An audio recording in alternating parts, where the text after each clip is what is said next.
والأرض فرشناها فنعم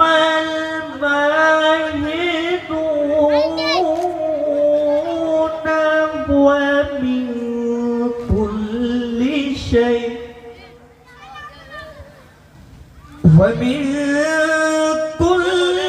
شيء خلقنا زوجين لعلكم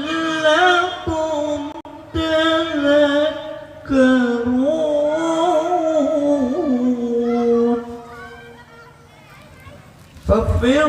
ففروا إلى الله إني لكم منه نذير مبين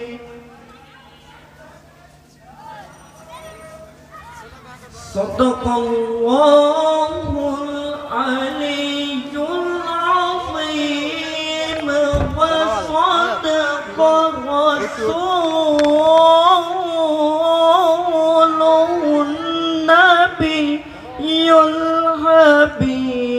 الحبيب الكريم السلام عليكم ورحمة الله وبركاته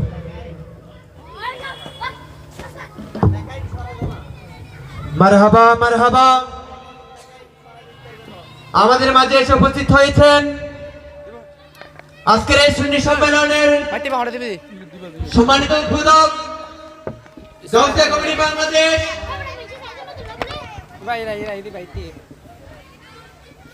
দোল union শাখার সম্মানিত সভাপতি ও ২ নং দোল ইউনিয়ন পরিষদের সম্মানিত চেয়ারম্যান সাবেক চেয়ারম্যান বীর মুক্তিযোদ্ধা জনাব আলহাজ শাহাদাত হোসেন চৌধুরী সাহেব জনাব আলহাজ শাহাদাত হোসেন চৌধুরী সাহেব সম্মানিত হাজিরিন এই পর্যায়ে পবিত্র নাত মুস্তাফা সাল্লাল্লাহু আলাইহি ওয়াসাল্লাম পরিবেশন করিবেন জামিয়া আহমদিয়া সিনিয়র মাদ্রাসার সম্মানিত শিক্ষার্থী ভাই মোহাম্মদ ইউসুফ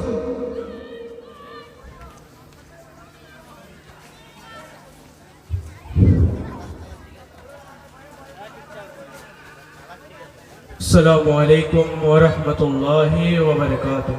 وعليكم السلام صلى الله عليك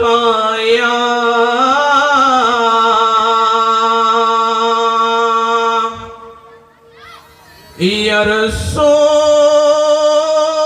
رسول الله وسلم عليك يا حبيب الله صلى الله عليك يا رسول الله وسلم عليك يا हबीब अल्लाह महबूब की महफिल को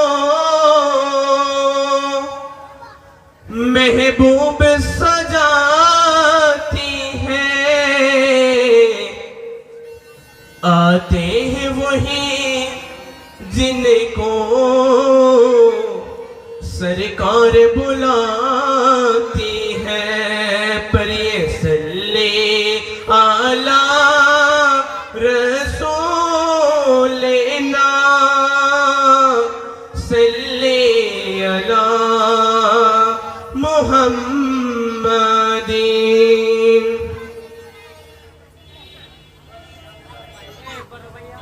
মদিনা ওয়ালার দেশত আশিক যখন যায় মদিনা ওয়ালার দেশত আশিক যখন যায় হলে যে গান মদিনা রাখি আই তো সাই হলে যে গান মদিনা রাখি আই তো সাই মদিনা ওয়ালার দেশত আশিক যখন যায় মদিনা ওয়ালার দেশত আশিক যখন যায় হইলে যে গান মদিনা রাখি আই তো সাই হইলে যে গান মদিনা রাখি আই তো সাই হইতে না পারে তারাও যারা আসিল মদিনার হইতে না পারে তারাও যারা আসিল মদিনার মদিনা সাই আইলো নাকি সাই আইলো জান্নাত মদিনা সাই আইলো নাকি সাই আইলো জান্নাত উদার দুনিয়া তার সাইবার কি সুনাই উদার দুনিয়া তার সাইবার কি সুনাই হইলে যে গান মদিনা রাখি আই তো সাই হইলে যে গান মদিনা রাখি আই তো সাই মদিনা ওয়ালার দেশত আশিক যখন যায় মদিনা ওয়ালার দেশত আশিক যখন যায় হইলে যে গান মদিনা রাখি আই তো সাই হইলে যে গান মদিনা রাখি আই তো সাই লাওয়ারিস গুনাহগারর হাসরর মাডত লাওয়ারিস গুনাহগারর হাসরর মাডত রহমতর সাগর জহন আর নবীরাত রহমতর সাগর জহন মুস্তাফারাত হরে দেব উম্মত ওয়ালা উম্মত ফেলাই হরে দেব উম্মত ওয়ালা উম্মত ফেলাই হইলে যে গান মদিনা রাখি আই তো সাই হইলে যে গান মদিনা রাখি আই তো সাই মদিনা ওয়ালার দেশত আশিক যখন যায় মদিনা ওয়ালার দেশত আশিক যখন যায় হইলে যে গান মদিনা রাখি আই তো সাই হইলে যে গান মদিনা রাখি আই তো সাই মায়া বেগিন ডালি দি বানাই আল্লাহ মায়া বেগিন ডালি দি বানাই আল্লাহ এদিন মায়া আর নবীরে লাগে তাল্লাই এদিন মায়া আর নবীরে লাগে তাল্লাই চোখে লাগিব আহমদ সাইবার মতো সাইবাল্লাই চোখে লাগিব আহমদ সাইবার মতো সাইবাল্লাই হইলে জাগান মদিনা রাখি আই তো সাই হইলে জাগান মদিনা রাখি আই তো সাই মদিনা ওয়ালার দেশত আশিক যখন যায় মদিনা ওয়ালার দেশত আশিক যখন যায় হইলে জাগান মদিনা রাখি আই তো সাই হইলে জাগান মদিনা রাখি আই তো সাই। আসসালামু আলাইকুম ওয়া রাহমাতুল্লাহি ওয়া বারাকাতুহু।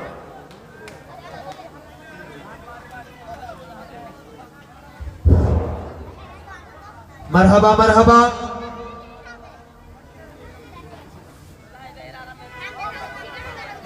আমি কাদেরিয়া চিশতিয়া তৈয়বা স্মৃতি সংসদের সকল সদস্য ভাইদের বিনীতভাবে অনুরোধ করছি, আপনারা বাইরে আর বিক্ষিপ্ত অবস্থায় সময় না কাটিয়ে আমাদের প্যান্ডেলে এসে উপস্থিত হন। আমি কাদিরের চিস্তিয়া তৈবে স্মৃতি সংসদের ভাইদের বিশেষভাবে অনুরোধ করছি, আপনারা বাইরে ঘুরেফেরা না করে প্যান্ডেলে এসে উপস্থিত হন। সম্মানিত হাজিরিন, এই পর্যায়ে তকরির পেশ করবেন আজকের এই সুন্নি সম্মেলনের সম্মানিত বিশেষ ওয়াইজিন উদ্বোধন হলে দাম হবে উদ্বোধন হলে উদ্বোধন নবীলে না কেন চেয়ারম্যান সাহেব যাবে গুলো করতে আই দিলে বেশি করে বেশি করে আব্দুর রহমান টেন্ডলবাড়ি জামে মসজিদের সম্মানিত খতিব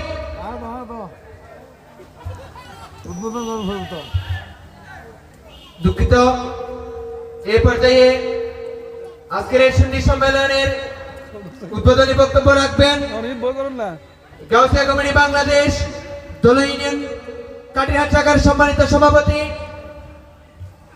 ও ২ নং দোল ইউনিয়ন পরিষদের সম্মানিত সাবেক চেয়ারম্যান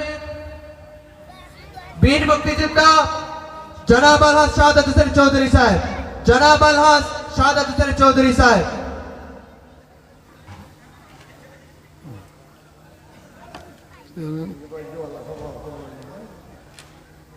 চেয়ারম্যান সাহেব হবে ঠান্ডা মতো যাবে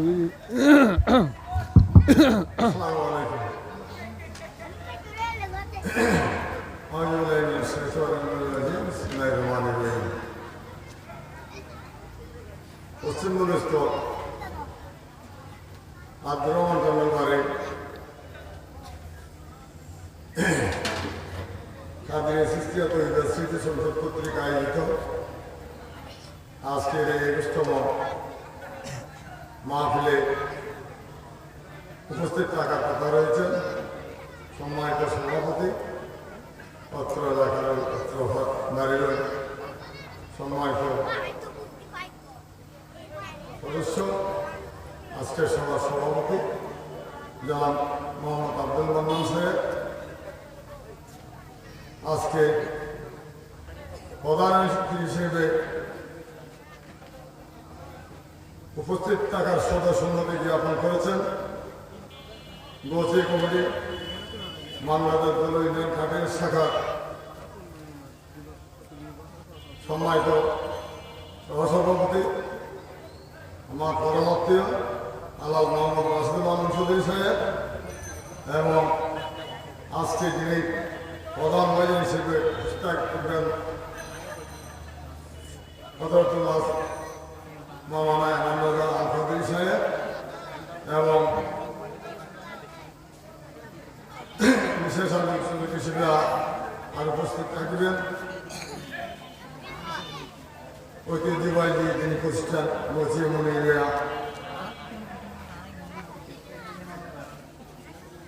আহমদিয়া আলিম মাদ্রাসার সম্মানিত অধ্যক্ষ জনাব শহীদুল্লাহ ফারুকী সাহেব এবং আজকে আমাদের মঞ্চে এসে উপস্থিত হয়েছেন আমার অত্যন্ত আপনজন আজকে সবার বিশেষ আলোচক মোহাম্মদ আবুল সিদ্দিকী সাহেব, প্রতীক আব্দুর রহমান জামানুদ্দিন এবং আরও উপস্থিত থাকার কথা রয়েছে সৈয়দ আব্দুল শাহ মসজিদের সম্মানিত প্রতীক জনাব আসাদ মাওলানা হোসেন আল কাদের সাহেব,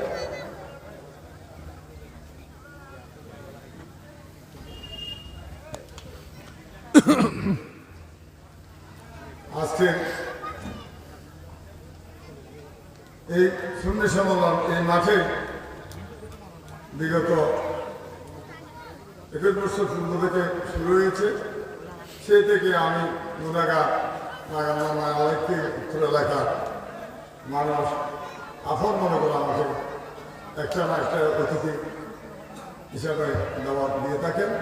আমি সেই জন্য আমার ব্যক্তিগত পক্ষ থেকে আমি অত্র মহাবিদ্যালয়ের সকল সদস্যদের প্রতি কৃতজ্ঞতা এবং শুভকামনা জ্ঞাপন করতেছি।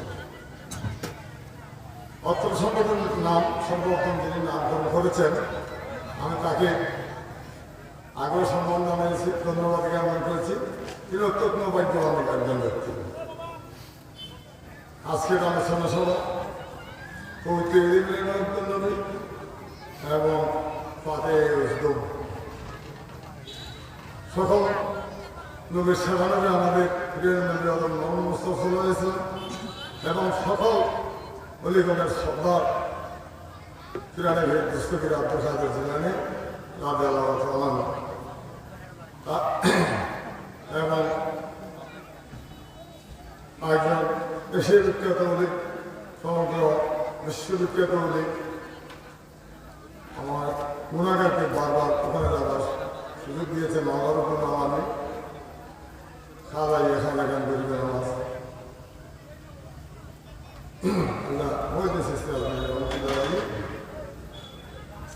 যারা নামকরণ করেছেন আমি তাদেরকে প্রতি শুক্রবার গান করছি।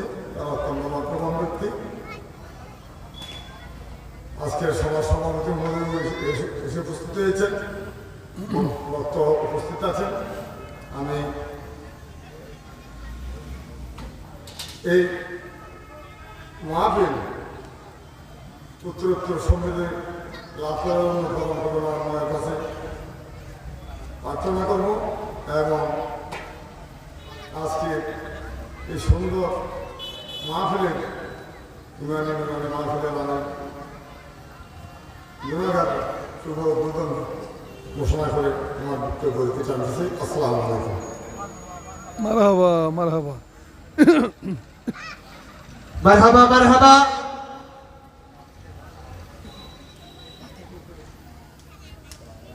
এখন আমাদের মাঝে এসে উপস্থিত হয়েছেন আজকের এই মাহফিলের সম্মানিত সভাপতি, বিশিষ্ট সমাজসেবক, শিক্ষা অনুরাগী ও হযরত সৈয়দ মীর আব্দুর রহিম শাহ জামে মসজিদের সম্মানিত সভাপতি জনাব মোহাম্মদ আব্দুল মান্নান সাহেব, জনাব মোহাম্মদ আব্দুল মান্নান সাহেব। সম্মানিত হাজিরিন, এই পর্যায়ে আপনাদের সম্মুখে তকরির পেশ করবেন আজকের এই মাহফিলের সম্মানিত বিশেষ ওয়াজির ইকরাম আব্দুর রহমান টেন্ডারবাড়ি জামে মসজিদের সম্মানিত খতিব হযরতুল্লাহ আল্লামা জনাবে মাওলানা মোহাম্মদ আবু বকর সিদ্দিকী মাদাজিলহুল আলী, হযরতুল্লাহ আল্লামা জনাবে মাওলানা মোহাম্মদ আবু বকর সিদ্দিকী মাদাজিলহুল আলী।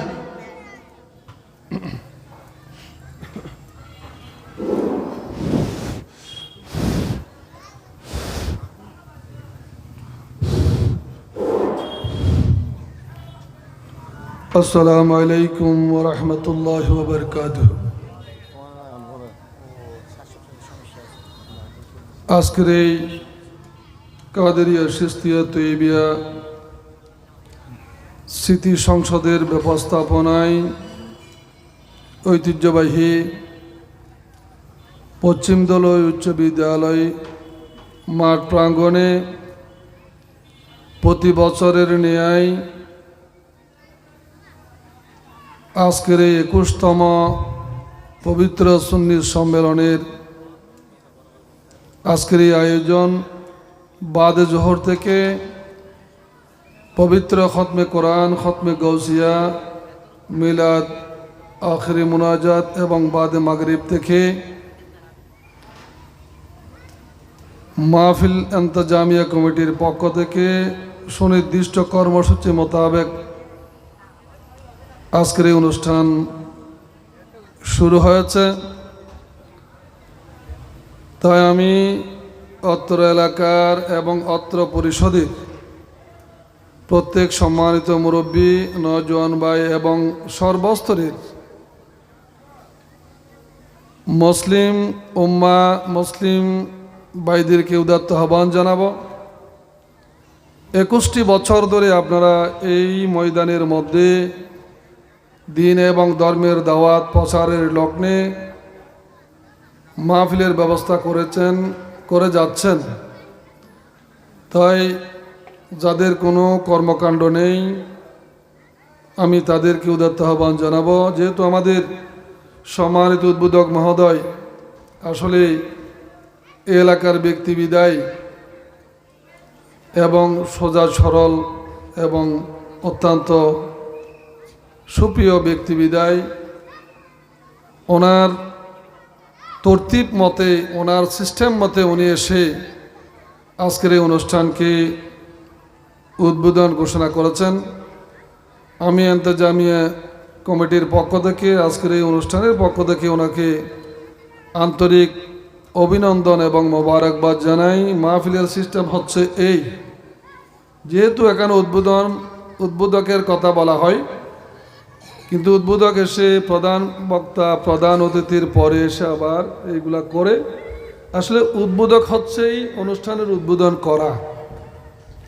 ওনাকে আমি ধন্যবাদ মোবারকবাদ জানাই এবং আমার সম্মানিত আজকের অনুষ্ঠানের সভাপতি মহোদয়ও এখানে উপস্থিত হয়েছেন। তো অন্য বছরের চাইতে এই বছর আমি ধন্যবাদ এবং মোবারকবাদ জানাবো। এই অন্য বছর আমরা উদ্বোধক এবং সভাপতি না পেলেও আমরা মাহফিল শুরু করেছি, কিন্তু আজকে অত্যন্ত গর্বিত এবং ভাগ্যবান আমরা অনুষ্ঠানের শুরুতে সভাপতিও পেয়েছি এবং উদ্বোধকও পেয়েছি। উদ্বোধনী উনি চেয়ারম্যান সাহেব উদ্বোধন ঘোষণা করেছেন।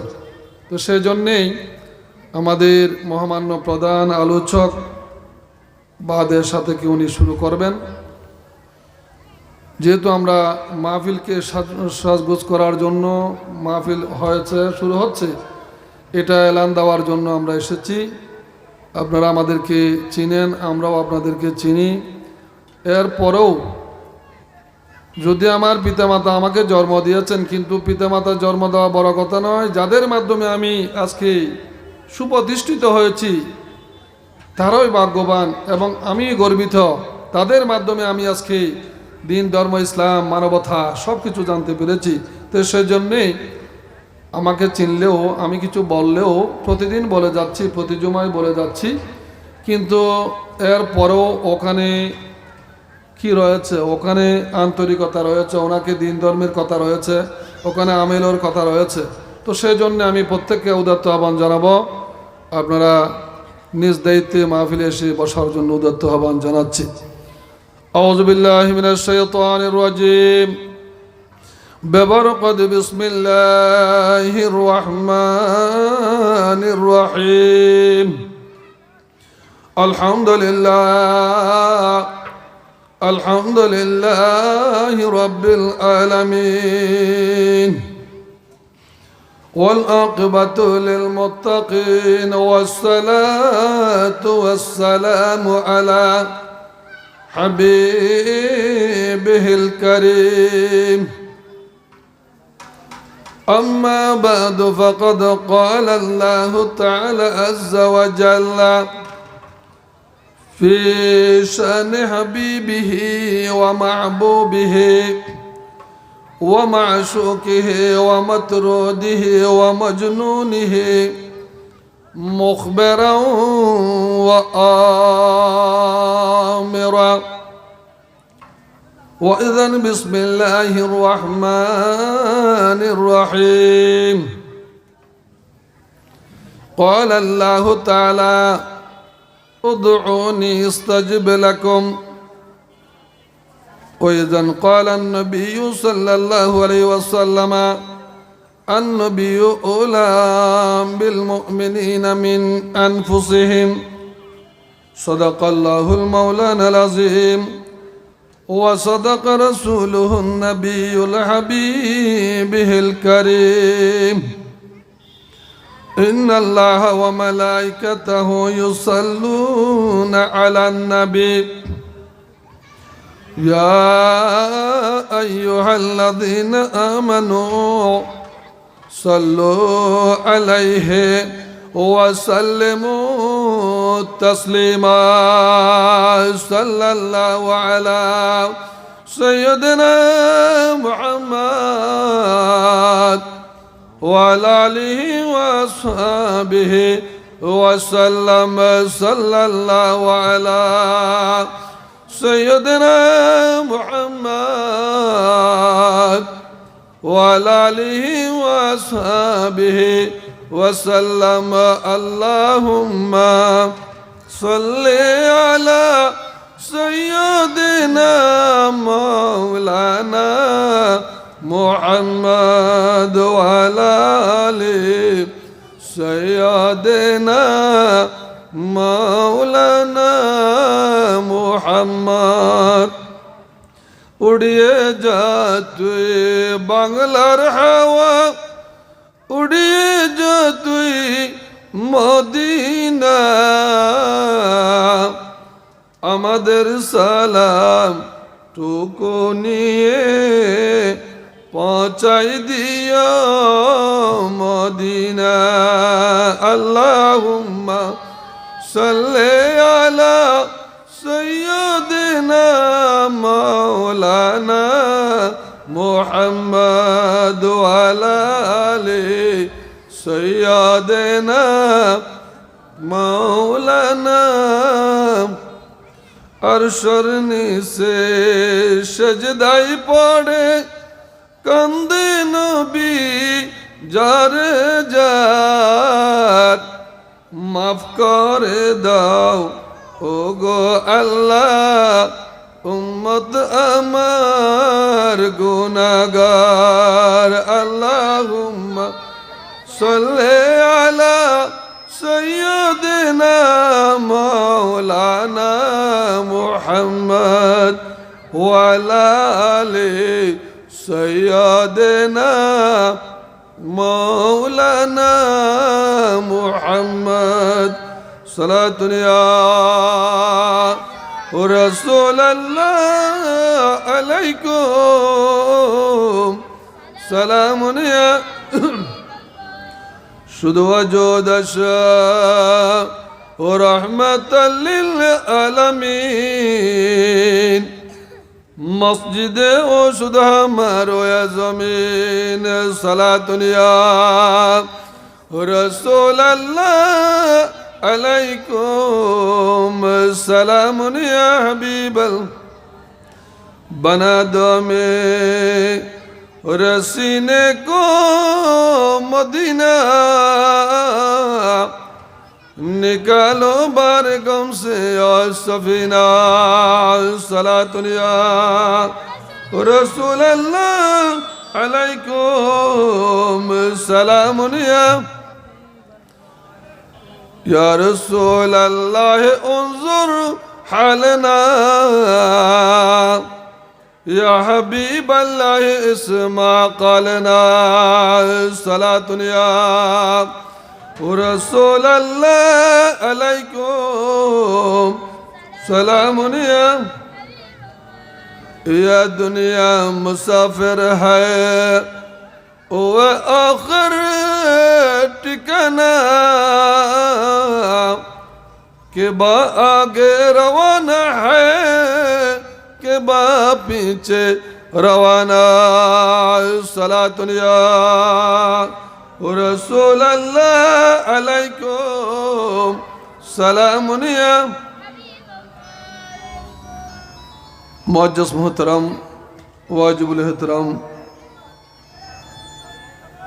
ঐতিহ্যবাহী আব্দুর রহমান টেন্ডল বাড়িস্থ পশ্চিম দলই উচ্চ বিদ্যালয় মাঠ প্রাঙ্গণে কাদেরিয়া সিস্তিয়া তৈয়বা স্মৃতি সংসদের ব্যবস্থাপনায় পবিত্র জসনিদে মিলাদুন নবী সাল্লাল্লাহু আলাইহি ওয়াসাল্লাম ও ফাতিহায়ে আজদাহুম এবং এলাকার মরহুম মরহুমাদের ইসালে সওয়াব উপলক্ষে প্রতিবারের ন্যায় পবিত্র আজকের এই বিশাল সুন্নি সম্মেলনের সম্মানিত সভাপতি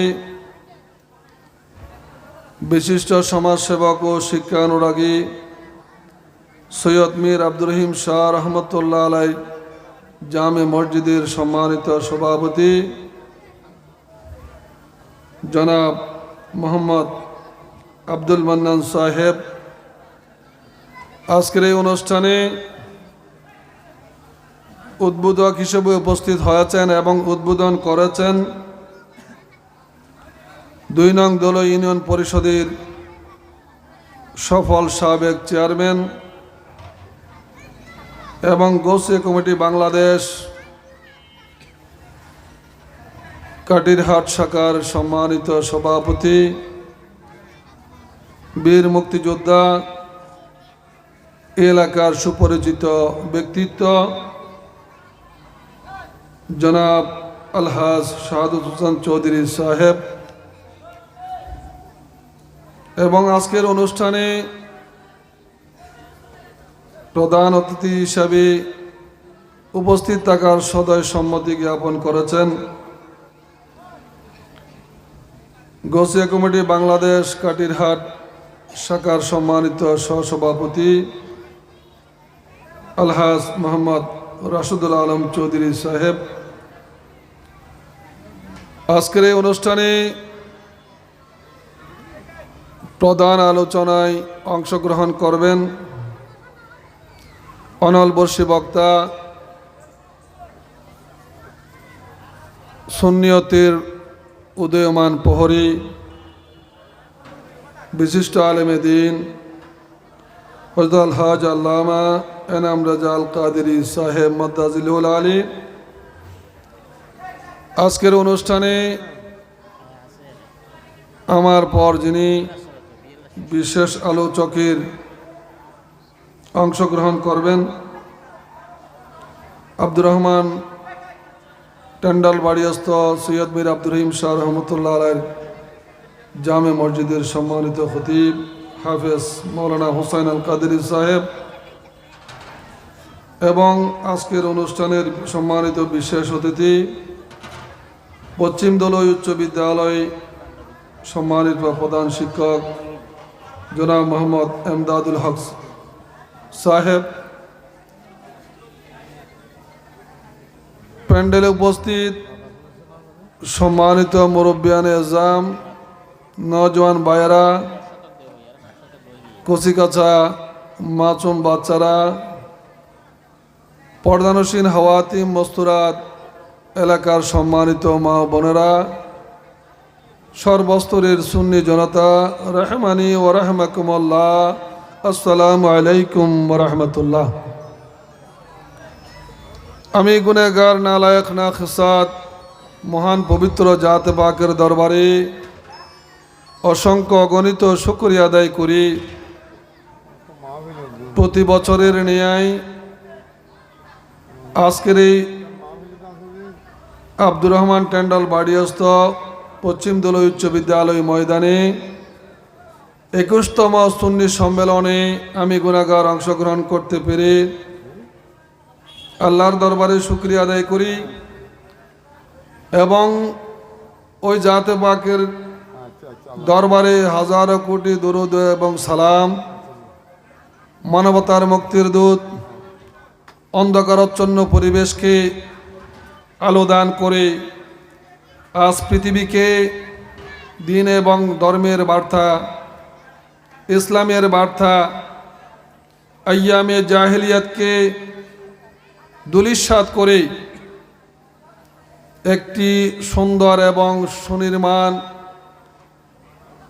ইসলামী তাজিব তামাদ্দুন উপহার দিয়েছেন ওই আকায় মৌলা মুহাম্মদুর রাসূলুল্লাহ সাল্লাল্লাহু আলাইহি ওয়াসাল্লামের নূরানি কদমে পাকে অজস্র দুরুদ এবং সালাম,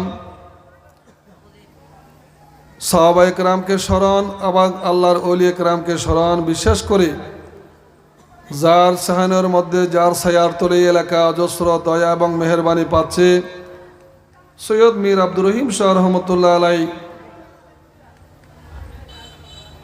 কদমে পাকের মধ্যে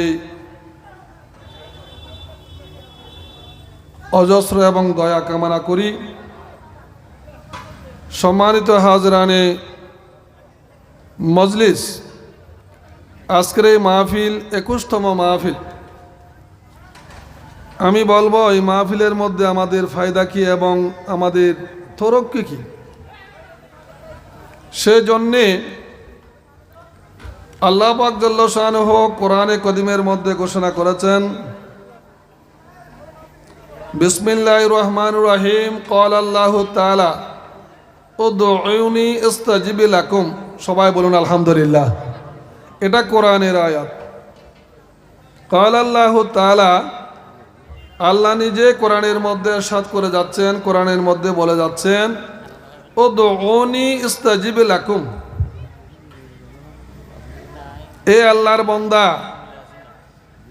আমাদেরকে আল্লাহ সৃষ্টি করেছেন, কুল কায়নাত আল্লাহ সৃষ্টি করেছেন, চন্দ্র সূর্য আকাশ বাতাস লৌহ কলম কীট পতঙ্গ জীব জন্তু সব কিছুই আল্লাহ সৃষ্টি করেছেন। এরপরও আল্লাহ নিজে পবিত্র কালামে কদিমের মধ্যে ঘোষণা করে যাচ্ছেন, উদউনি, তোমরা আমাকে আহ্বান করো, তোমরা আমাকে ডাকো।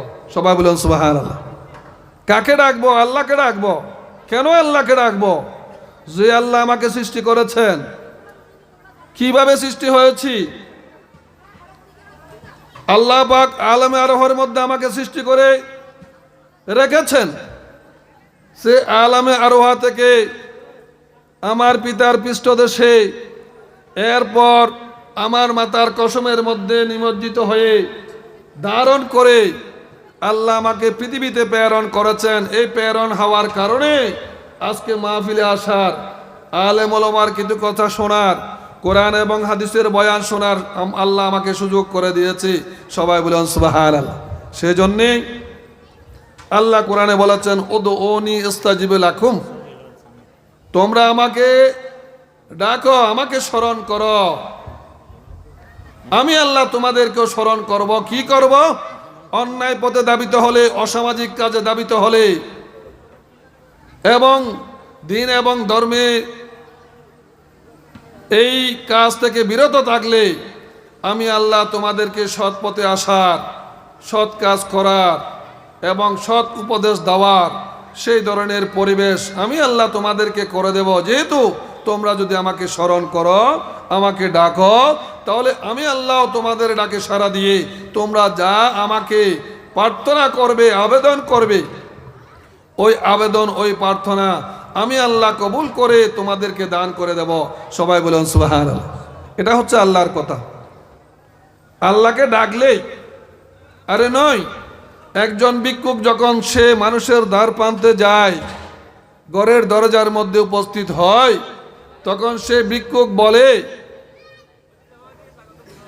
মা খালারা, শ্রদ্ধেয় পরিবার, আমি আপনার দ্বার প্রান্তে এসেছি, আমাকে কিছু ভিক্ষা দাও। তখন অন্তরের মধ্যে মায়া জমে থাকলে, অন্তরের মধ্যে আকর্ষণ থাকলে পরিবার থেকে তাকে কি দেওয়া হয়? দান করা হয়। তদ্রূপ একজন মানুষ যদি পরিবারের মধ্যে যায়, তাকে দান করা হয়। আর আল্লাহ বলেছে আমার কাছে যেতে হবে না, আমাকে ডাকলেই, আমাকে স্মরণ করলেই, স্মরণ করার সাথে সাথে তোমার মনিকোটার মধ্যে, তোমার হৃদয়ের মধ্যে আমি অবস্থান করি, অবস্থান করব। তুমি যা চাবে আমি আল্লাহ তা তোমাকে দেওয়ার জন্য প্রস্তুত। কারণ আমার কাজ হচ্ছে, বান্দা যখন আমার কাছে আবেদন করবে, ওই আবেদন আমি কবুল করে তাকে আমার নিয়ামত সবগুলা দিয়ে আমি আল্লাহ তাকে ভরপুর করে দেব। সবাই বলুন সুবহানাল্লাহ। তার আল্লাহর নিকট আমাদেরকে প্রার্থনা করতে হবে, আল্লাহর নিকট আমাদেরকে কবুল করতে হবে, আল্লাহর নিকট আমাদেরকে আবেদন করতে হবে। তখন আল্লাহ বলেছে আমি তোমাদেরকে দিতে প্রস্তুত। তো সেই জন্যে আল্লাহ নিজে বলেছেন যে ওয়াত্তাকুল্লাহ ওয়াল তানজুর নাফসুম মা কাদ্দামাত লিগাদ। পৃথিবীর জমিনের মধ্যে কাউকে ভয় করলে একমাত্র আল্লাহকেই করতে হবে। কেননা আল্লাহ আমাকে সৃষ্টি করেছেন। আল্লাহ ডাক দিলে পৃথিবীর কোনো রাজা মহারাজা আমাকে ধারণ করতে রাখতে পারবে না, আবদ্ধ করে রাখতে পারবে না। কারণ আল্লাহ যখন হুকুম করবে, মালিকুল মউত এসে আমার রূহ কবজ করবে। সেই জন্যে আল্লাহ কোরআনে বলেছেন ওয়াত্তাকুল্লাহ, পৃথিবীর জমিনের মধ্যে ভয় করলে বান্দা একমাত্র আমাকেই করবে। কেননা আমি তোমাকে সৃষ্টি করেছি, আমি আবার তোমাকে আহ্বান করব, ডাক দেব। তুমি ওই ডাকের জন্য প্রস্তুতি নাও। প্রস্তুতি কি?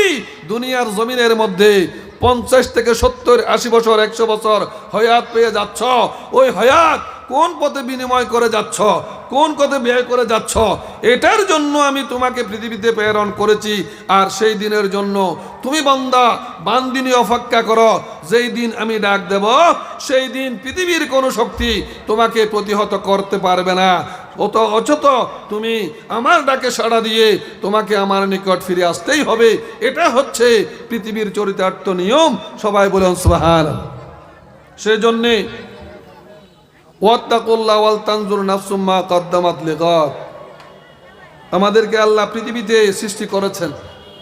ওয়াল তানজুর নাফসুম মা কদ্দামাত লিগাদ, ওই দিনের জন্য আমাদের সঞ্চয় কি? ওই দিনের মধ্যে আমরা আল্লাহর দরবারে গিয়ে আল্লাহকে কি দেখাবো? আল্লাহ যখন আমার হিসাব নিকাশ রেডি করে কিয়ামতের ময়দানে আমাকে উপস্থিত হতে হবে, ওই সময় আমি আমার আমলকে নিয়ে উপস্থিত হব, তখন আমলের জুড়ি কি হবে? সেই জন্যেই ওয়াল তানজুর নাফসুন মা কদ্দামাত লিগাদ, ওই দিনের জন্য তুমি প্রস্তুতি গ্রহণ করো। কোন দিন? কিয়ামতের দিন।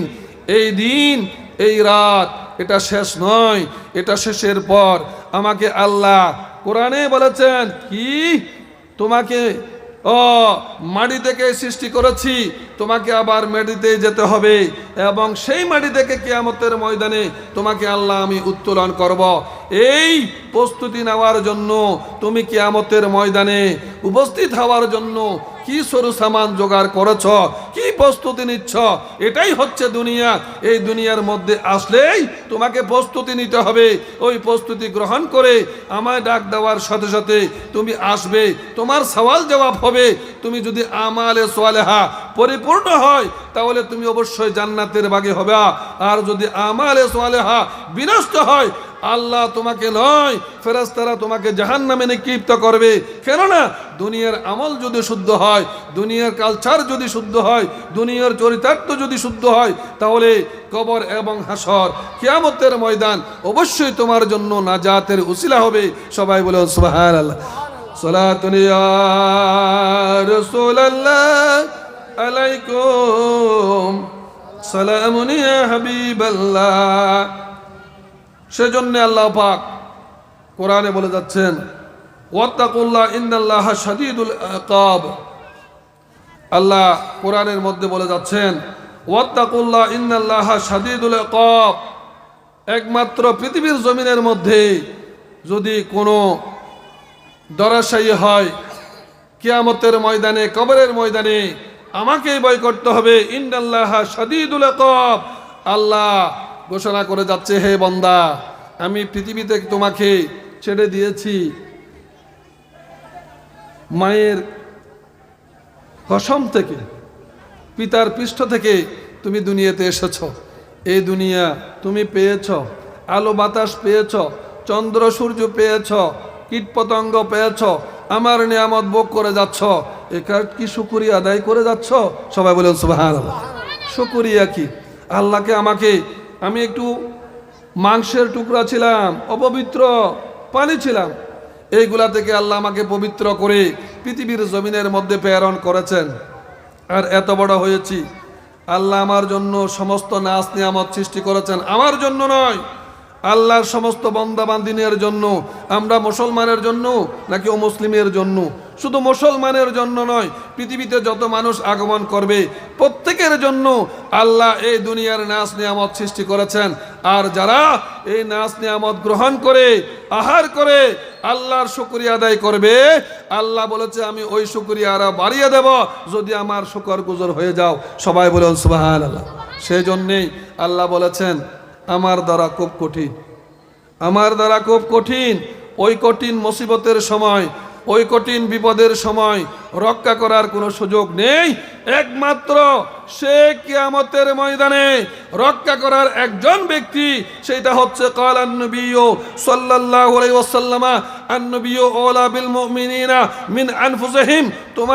তোমার জানের চেয়েও, তোমার সম্পদের চেয়েও, তোমার ছেলে মেয়ের চেয়েও, তোমার পরিবার চেয়েও যিনি শ্রেষ্ঠ, ওই শ্রেষ্ঠ নবীকে যদি পৃথিবীর জমিনের মধ্যে আমি সৃষ্টি না করতাম তাহলে এই পৃথিবী আমি আল্লাহ সৃষ্টি করতাম না, কুল কায়নাত সৃষ্টি করতাম না, দিন ইসলাম পৃথিবীর মধ্যে কায়েম করতাম না। একমাত্র হায়াতুন নবী আন নবিয়্যু আওলা বিল মুমিনিন মিন আনফুসিহিম, নিজের জীবনের চাইতে, নিজের জানের চাইতে যদি শ্রেষ্ঠ নবীকে যদি গ্রহণ করে থাকো, ওই নবী কবরে এবং কিয়ামতের ময়দানে তোমাকে সুপারিশ করবে, যে সুপারিশের বদৌলতে তুমি নাজাত মুক্ত হয়ে আল্লাহ তোমাকে জান্নাত দান করবে। সবাই বলুন সুবহানাল্লাহ। আজকে এক ধরনের মানুষ, চন্দ্র দিয়েছে কে? আল্লাহ। সূর্য দিয়েছে কে? পৃথিবী দিয়েছে কে? এটাকে কেউ নিয়ে গর্ব করার কোনো সুযোগ আছে? কেউ যদি বলে আমি যাই বলি তাই করতে হবে, যা বলি তা হবে, তুমি কি আল্লাহ হয়েছ? নাউজুবিল্লাহ। হ্যাঁ, নমরুদ এগুলা বলার কারণে নমরুদ হয়েছে, ফেরাউন এগুলা করার কারণে ফেরাউন হয়েছেন। সেজন্যে মানুষ রূপী ধারণ করে আজ পৃথিবীর জমিনের মধ্যে আমি যাই বলি তাই করতে হবে, আমি সূর্যকে যদি বলি সূর্য দাঁড়িয়ে থাকতে হবে, সূর্যের মালিক আল্লাহ, তুমি বান্দার মুখ দিয়ে যে ভাষা বের হচ্ছে ওই জবানের মালিকও আল্লাহ, তুমি বান্দা কিভাবে বলতে পারো আমি যাই বলি তাই হবে?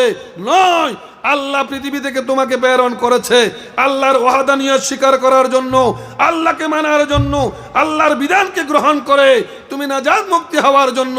আর তুমি নিজেকে নিজে গর্ব করে যদি বলো আমি যাই বলি তাই হবে, এটা কখনো হতে পারে না।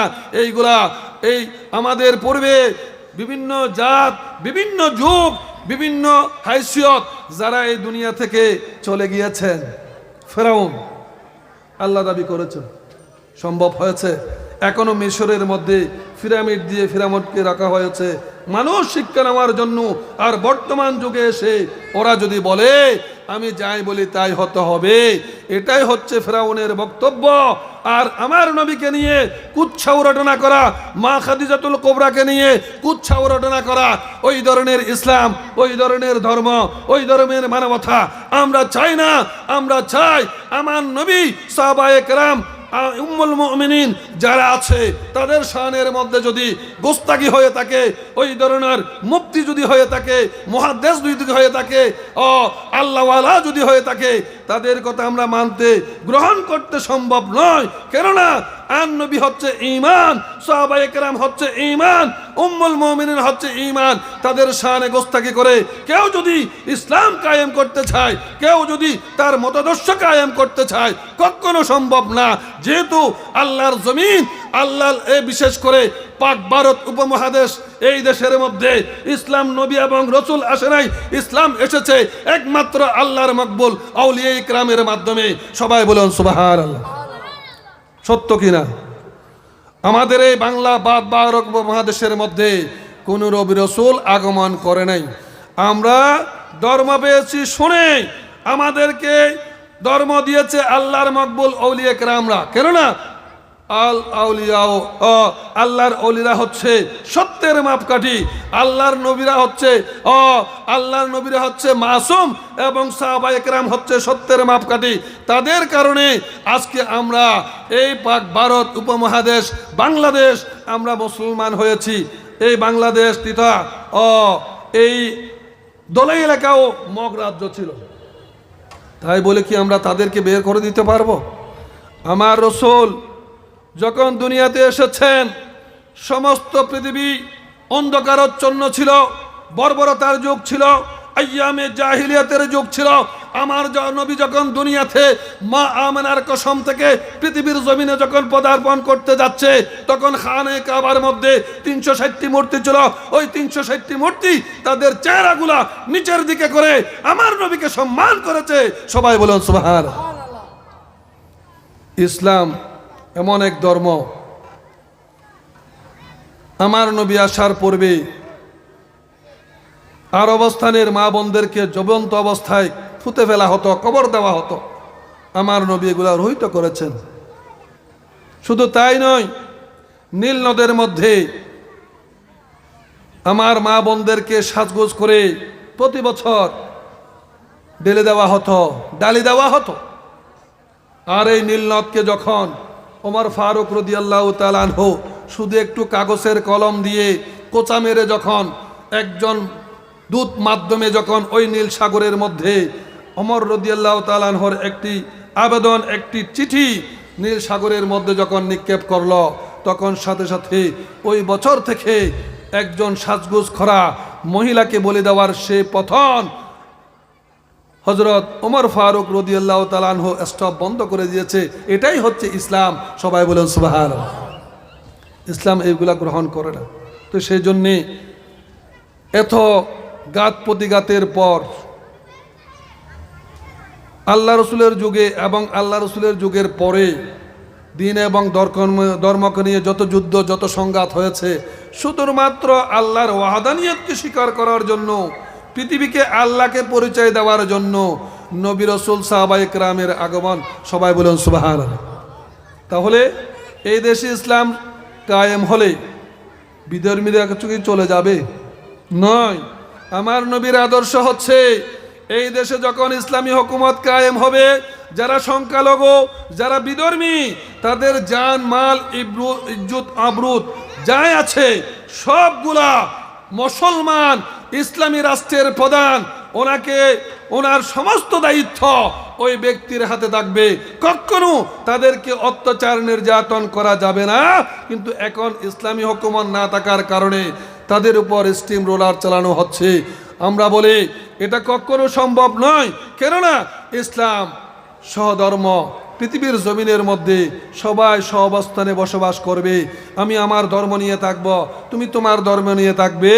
ধর্ম নিয়ে কখনো বাড়াবাড়ি চলবে না, ধর্ম নিয়ে কখনো কুৎসাহ রটানা চলবে না।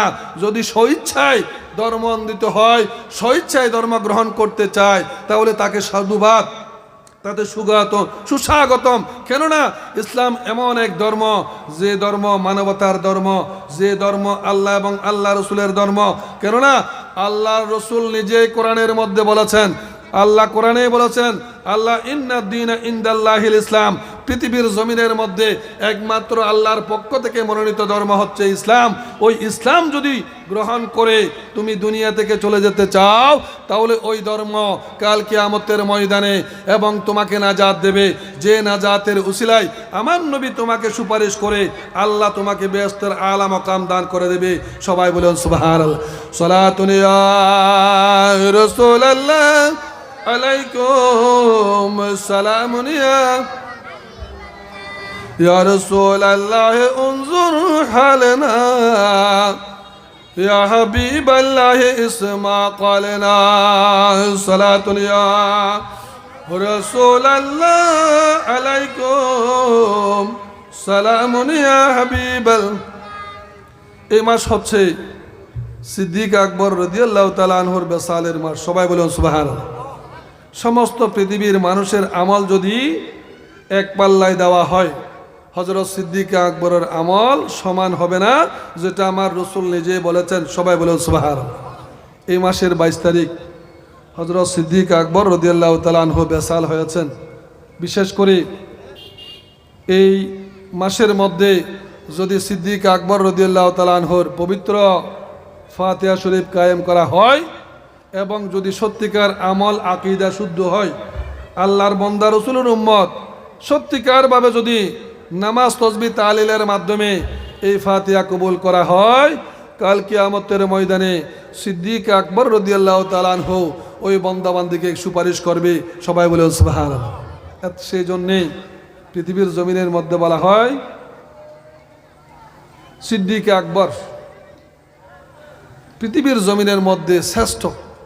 আমার রসুলের পরে যদি কোনো তবকা থাকে, আমার রসুলের পরে যদি কোনো স্থান থাকে, সেটা হচ্ছে সিদ্দিক আকবর।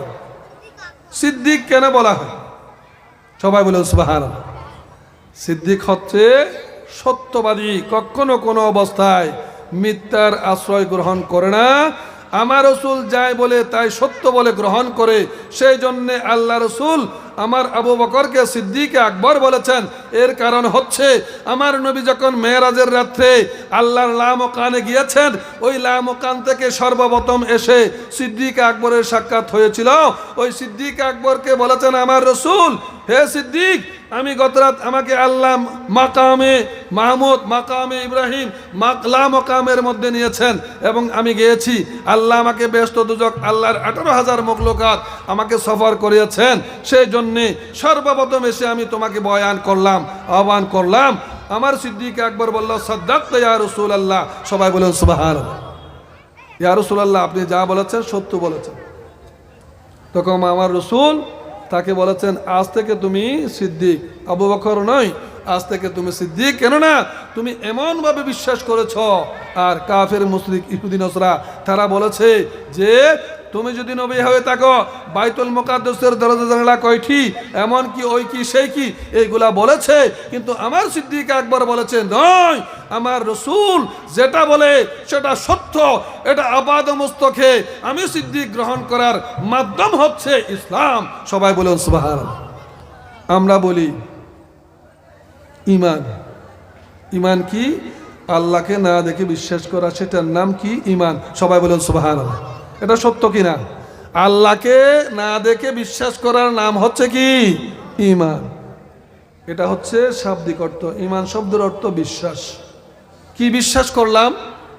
তাফসীর কারকরা স্পষ্ট ভাষায় বলে দিয়েছেন, ইমান শব্দের অর্থ বিশ্বাস। কিন্তু আশেকে নবী, আশেকে অলি, আল্লাহর নবী এবং রসুল প্রিয় ব্যক্তিরা বলে থাকে ইমান হচ্ছে নবী। সবাই বলেন সুবহানাল্লাহ। ইমান হচ্ছে নবী। কিভাবে? বলে হুজুর কিভাবে ইমান নবী হবে? কেননা নবী না আসলে তো আল্লাহর পরিচয় পেতাম না, নবী না আসলে কোরআনও পেতাম না, নবী না আসলে নামাজ পেতাম না, নবী না আসলে পৃথিবীতে আসার পিতামাতা সুযোগ হতো না। কারণ আমার নবী আসবে বিদায় হযরত আদম আলাইহিস সালামকে আল্লাহ ব্যস্ত সৃষ্টি করে আল্লাহর পবিত্র জাত দেওয়ার পরেও আদম আলাইহিস সালাম মানুষে রূপান্তরিত হয় নাই। আর আমার নবীর পবিত্র জাত থেকে যখন আদম আলাইহিস সালামকে ওই বডির মধ্যে, শরীরের মধ্যে যখন ঢুকিয়ে দিল, তখন সুবহানাল্লাহ বলে হযরত আদম আলাইহিস সালাম দাঁড়িয়ে সেজদার মধ্যে গেল। সেটাই হচ্ছে আমার নবীর নূর। সবাই বলেন সুবহানাল্লাহ। সেই জন্যে আমি বলবো, এবং আকায়েদে আহলে সুন্নাত ওয়াল জামাতের আকাবেরেরা বলেছে ঈমান হচ্ছে নবী। কারণ নবী যদি কবরে তোমার সওয়াল জবাবের মধ্যে আমার নবীর সুপারিশ নসিব হয়, মৃত্যুর সময় যদি তোমার কলমা নসিব হয়, তাহলে তো তুমি ঈমানদার, তাহলে তো তুমি মুত্তাকি, তাহলে তো তুমি ঈমানদার, তাহলে তো তুমি মুমিন। কেননা যার কলমা নসিব হবে সে অবশ্যই দুনিয়া থেকে ব্যস্তর টিকিট পেয়ে গেলেন। সবাই বলেন সুবহানাল্লাহ। সেই জন্য পৃথিবীতে আশরায়ে মুবাশশারা বলা হয়। আশরায়ে মুবাশশারা মানে 10 জন সার্টিফিকেট প্রাপ্ত বেহেশতি আল্লাহর বান্দা। 10 জন এরা কে দিয়েছেন? আমার নবী। সবাই বলেন সুবহানাল্লাহ। আশরায়ে মুবাশশারা 10 জন গেজেটেড বেহেশতের টিকিট দিয়েছেন আমার নবী। তো সেই জন্যেই পৃথিবীর জমিনের মধ্যে আমরা ঈমান বলি আল্লাহ এবং আল্লাহ রসুলকে বিশ্বাস করা, লিল্লাহি তাকবীর বলা নয়। লিল্লাহি তাকবীরের সাথে নবীর সম্পর্ক নেই। নবীর সম্পর্ক হচ্ছে লা ইলাহা ইল্লাল্লাহু মুহাম্মাদুর রাসূলুল্লাহ। যেই সাথে আল্লাহর সাথে নবীর সম্পর্ক, ওই নবীর আল্লাহর সাথে যদি নবীকে স্মরণ করা হয় তখন আল্লাহ খুশি হয়। বান্দা তুমি কি আমাকে খুশি করেছ? নয়, আমাকে খুশি করার সাথে সাথে আমার নবীকেও স্মরণ করো, তখন আমি আল্লাহ কি হয়ে যাব? খুশি হয়ে যাব। তুমি যা চাইবে তা আমি আল্লাহ তোমাকে দান করে দেব। সবাই বলেন সুবহানাল্লাহ। সেই জন্য কোরআনের মধ্যে বলেছেন বিসমিল্লাহির রহমানির রহিম, কুল ইন কুনতুম তুহিব্বুনাল্লাহ ফাত্তাবিউনি ইউহিব্বুকুমুল্লাহ ওয়া ইয়াগফির লাকুম যুনুবাকুম ওয়াল্লাহু গফুরুর রহিম। সবাই বলেন সুবহানাল্লাহ। এটা কিসের আয়াত? হাদিসের আয়াত, কোরআনের আয়াত। কুল বর্ণনা করে যাচ্ছে আল্লাহ, কুল ইন কুনতুম তুহিব্বুনাল্লাহ, হে হাবিব, হে হায়াতুন নবী, কামলিওয়ালা নবী, তুমি আমার বান্দাদেরকে ঘোষণা করে দাও, যদি আমি আল্লাহকে মহব্বত করতে চাই, মহব্বত করে ফাত্তাবিউনি, তোমাকে অনুসরণ অনুকরণের মাধ্যমে আমি আল্লাহকে স্মরণ করতে হবে। সবাই বলেন সুবহানাল্লাহ। নামাজ, নামাজ কেউ মুসলমান সিনার উপর বাঁধে, কেউ নাভির উপর বাঁধে, আবার কেউ হাত ছেড়ে দাঁড়িয়ে থাকে। বিভিন্ন দেশের মধ্যে সফর করলে যারা বিদেশ সফর করে তারা বলতে পারবে নামাজ কত ধরনের, মোজাফ কয়টি, 4টি। এবং বিভিন্ন দল বলে এটা ফিতনা, সবাই বলে নাউজুবিল্লাহ। মোজাফ 4টিকে আবার কি বলা হয়, ফিতনা বলা হয়। মোজাফ না হলে দিন ধর্ম শুদ্ধ হবে না। কিয়ামত পর্যন্ত তুমি বান্দা নামাজ কায়েম করলা, কিন্তু নামাজ কিভাবে পড়বা, রুকু কয়টা করবা, সেজদা কয়টা করবা এবং কিভাবে নামাজ পড়বা, এই তরতিব যদি তোমার জানা না থাকে, এই তরতিবে যদি তুমি নামাজ কায়েম না করো, তোমার বালেগে উমর থেকে মৃত্যুর আগ মুহূর্ত পর্যন্ত তুমি বান্দা আল্লাহকে ভয় করে নামাজ পড়লে তুমি নামাজও হবে না, তুমি জান্নাতে যেতে পারবে না। নামাজের মডেল, নামাজের আদর্শ, নামাজের শিক্ষা, নামাজের পাবন্ধ আমার নবীর মাধ্যমে, আমার নবীর সূরাতে, আমার নবীর আদর্শের মধ্যে যদি নামাজ হয়, ওই নামাজ কবরের মধ্যে সাথী হবে, তাকে জান্নাতে নিয়ে যাবে। সবাই বলুন সুবহানাল্লাহ। সেই জন্যে অনেক মানুষ আছে নামাজ পড়ো নামাজ পড়ো, কোনো আলেম, কোনো সুন্নি আলেম বলেছে তুমি নামাজ না পড়লে বেহেশতে যেতে পারবা, খাজা গরিবে নামাজের ওয়াজ করলে তুমি বেহেশতে যেতে পারবা।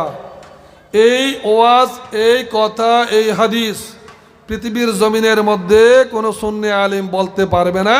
কারণ ওরস করলে, মাহফিল করলে বেহেশতে যাবে নয়, এটা একটা হচ্ছে সরুসা আমাল, এটা একটা হচ্ছে আমল। এইখানে মাহফিল করেছেন, মাহফিলের মধ্যে একজন মানুষ তার জীবনের যদি একটা পরিবর্তন ঘটে যায়, কি সে জীবনে নামাজ পড়ে নাই, আজকে মাহফিল শুনে যদি সে তার পরিবর্তন ঘটাতে পারে, তাহলে না এই মাহফিলটি কি সার্থক নয়? সবাই বলে সুবহানাল্লাহ। অনেক মানুষ আছে দাঁড়িয়ে রাখে নাই, কিন্তু হুজুর যখন তাকরীর শুরু করলো, হুজুরের কথা বলতে বলতে, কোরআন হাদিসের কথা বলতে বলতে ওই মানুষ চিন্তা করলো বালেক তো কেউ দাড়ি দেয় নাই, আমার সম্মানিত মা বোনদেরকেও দাড়ি দেয় নাই, কিন্তু আমরা যারা প্রাপ্তবয়স্ক হয়েছি আল্লাহ আমাদেরকে দাড়ি দিয়েছে, এটার পিছনে হিকমত আছে। কি? একজন সাহাবায়ে কেরাম যখন 3টা দাড়ি ছিল, আমার নবীর সামনে গিয়ে দাঁড়ালো, তখন আমার নবী মুচকি মুচকি হাসলো। আর সাহাবায়ে কেরাম চিন্তা করলো আমার 3টা দাড়ি দেখে আমার হুজুর, আমার রসুল যখন হাসতেছে তাহলে আমার লজ্জা লাগলো। সে কি করলো? বাড়িতে গিয়ে সেটা মিসমার করে আসলো, অর্থাৎ ওই 3টা দাড়ি ফেলে আসলো।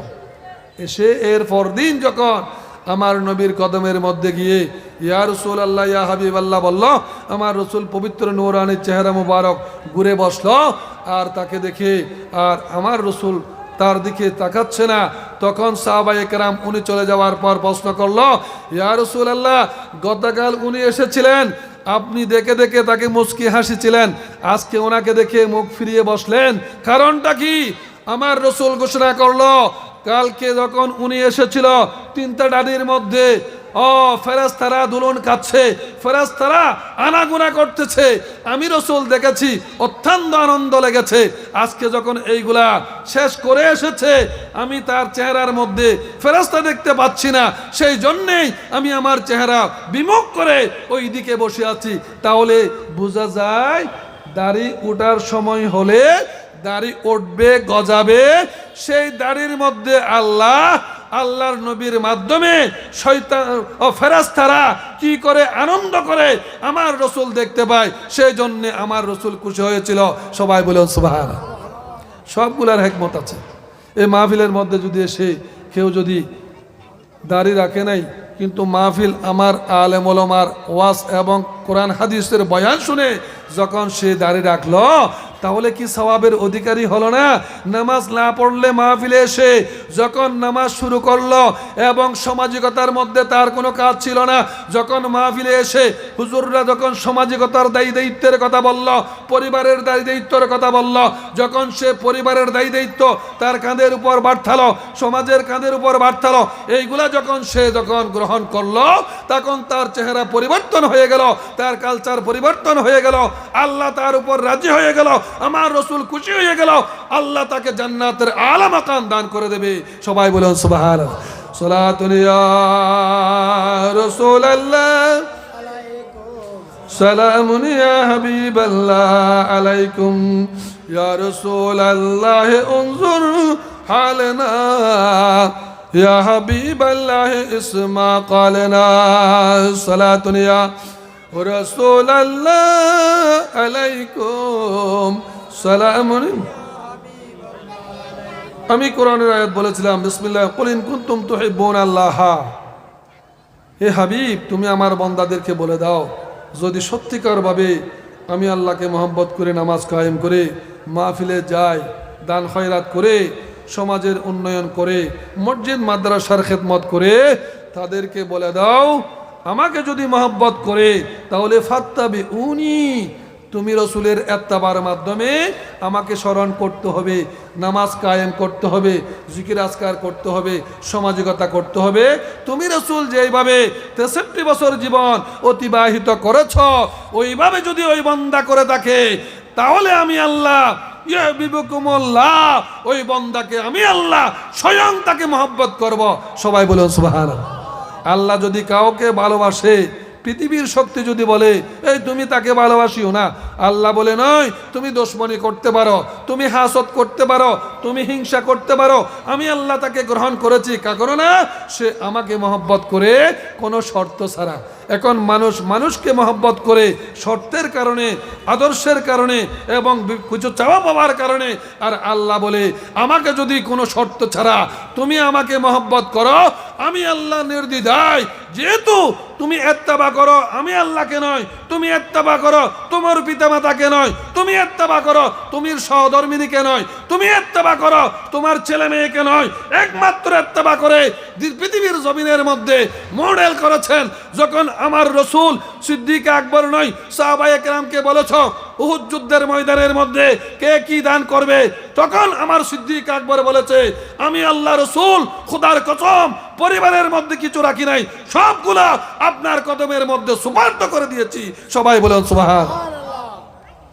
আর সাহাবায়ে কেরামরা বলেছে অর্ধেকের অর্ধেক, 3 ভাগের 1 ভাগ, 4 ভাগের 1 ভাগ। আর সিদ্দিক আকবর বলেছে নয় খোদার কসম পরিবারের জন্য আমি কিছু রাখি নাই। ইয়া রাসূলুল্লাহ আপনি যদি সন্তুষ্ট হয়ে যান আল্লাহ আমার উপর সন্তুষ্ট হবে এবং আল্লাহ সন্তুষ্ট হলে আর কিছু প্রয়োজন নাই, কারণ আল্লাহ যখন আপনার উপর সন্তুষ্ট আমি সিদ্দিক আপনার উপরেই সন্তুষ্ট। সবাই বলেন সুবহানাল্লাহ। মহব্বত করতে হবে নিঃস্বার্থভাবে আল্লাহর ওয়াস্তে। যেইভাবে আমার সিদ্দিক আকবর যখন একদিন মসজিদে নববীর মধ্যে নামাজে দাঁড়িয়েছেন, আমার রসুল পিছনে গিয়ে একতাদা করেছেন, সাথে সাথে সিদ্দিক আকবরের অন্তরের মধ্যে জানা হয়েছে আমার সিদ্দিক আকবর সাথে সাথে পিছপা হয়ে আমার রসুলকে মেহরাবের মধ্যে মুসাল্লার মধ্যে দাঁড়িয়ে দিয়েছেন।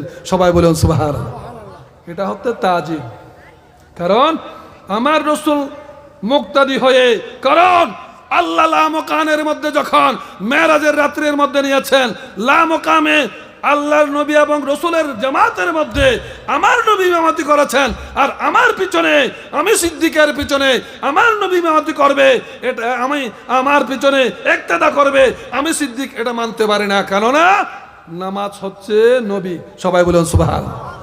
পৃথিবীর কোনো মানুষ পিতামাতা বিপদ সৃষ্টি হয়েছে, আগুন লেগেছে, জান চলে যাচ্ছে, কখনো নামাজ ভাঙ্গা যাবে না, কিন্তু আমার রসুল যদি ডাক দে সাহাবায়ে কেরামকে সাথে সাথে নামাজ ভেঙে ফেলা এটা তাজিম, তাজিমে রসুল। সবাই বলে সুবহানাল্লাহ।